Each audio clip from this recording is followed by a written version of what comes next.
High above the cottony clouds, there lived a little dragon called Fizzy. Fizzy was no ordinary dragon. Instead of breathing fire, he blew gleaming, shimmery bubbles strong enough to float boulders. One day, Fizzy was playing in his cozy cave in the clouds, practicing bubble tricks all by himself. Suddenly, with an accidental swish of his tail, Fizzy knocked over the glowstone. The glowstone, a magical gem that filled his cave with warm, sparkling light, wobbled, rolled, and bounced off the fluffiest edge of the cloud floor. Without a sound, it tumbled down, down, down toward the strange world below. Fizzy gasped in shock.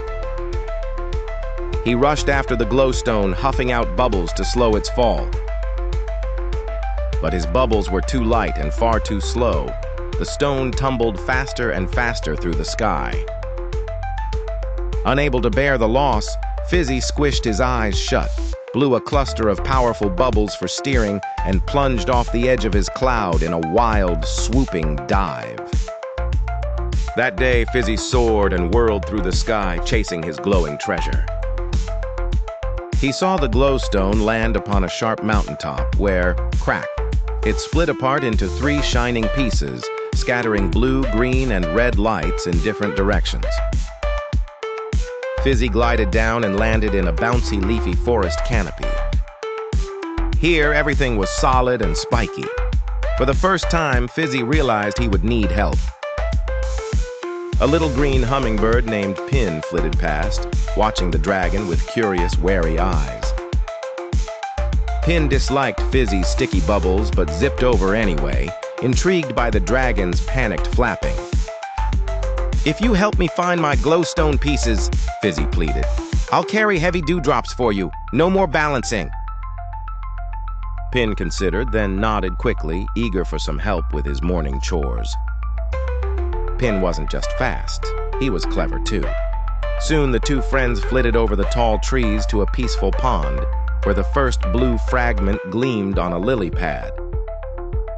But it was guarded by a huge water beetle, whose snapping jaws popped every bubble Fizzy sent his way.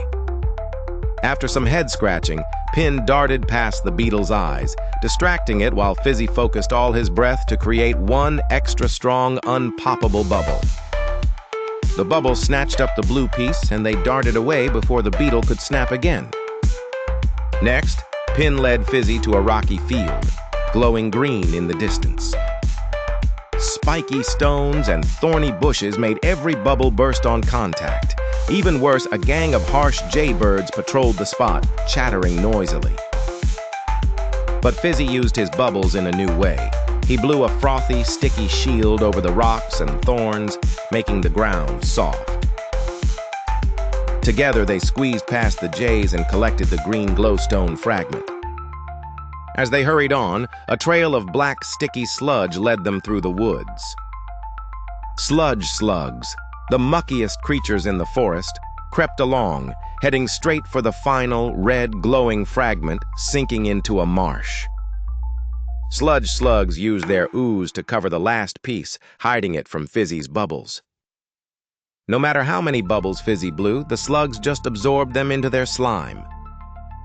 That's when Pin, darting overhead, noticed something important. Every time he made a loud pop, the slugs jumped and squirmed. Pin pointed out this weakness, and Fizzy had an idea.